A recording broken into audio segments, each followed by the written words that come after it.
In the fall of 2023, Argentina witnessed a dramatic shift as Javier Milei rose to power, sparking intense debates among economists.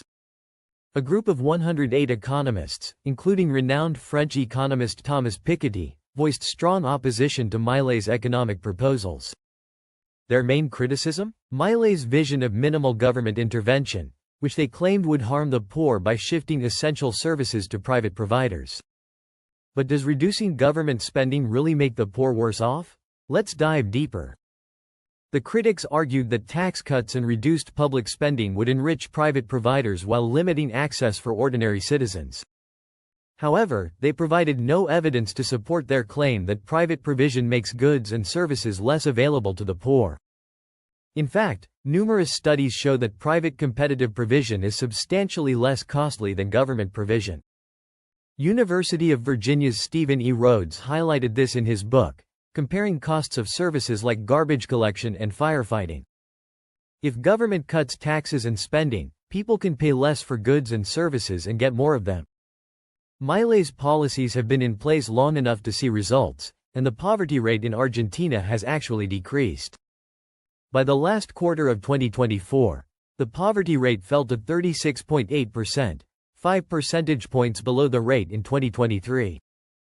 Critics also raised the issue of market failure, claiming unregulated markets worsen inequality and hinder development. But no economist believes markets work perfectly. The argument is that markets, despite imperfections, often outperform government interventions. Governments tend to favor one-size-fits-all solutions, lacking the flexibility and incentives of free markets. Markets are prone to failures, but they also have mechanisms to address these issues, like private property and information gathering. Walt Disney's experience with Disneyland and Disney World illustrates how markets can internalize externalities. When information asymmetry causes problems, private actors have incentives to gather more information, as seen with Carfax in the used car market. Health insurers also gather detailed information to price policies accurately, though regulations like Obamacare can hinder this process. Critics pointed to the 2008 financial crisis as evidence of market failure, but heavy regulation and bad monetary policy played significant roles. The 2010 book, What Caused the Financial Crisis, and economist Scott Sumner's work highlight these regulatory and policy failures. The debate over Milei's policies reveals a superficial understanding of markets and governments among his critics.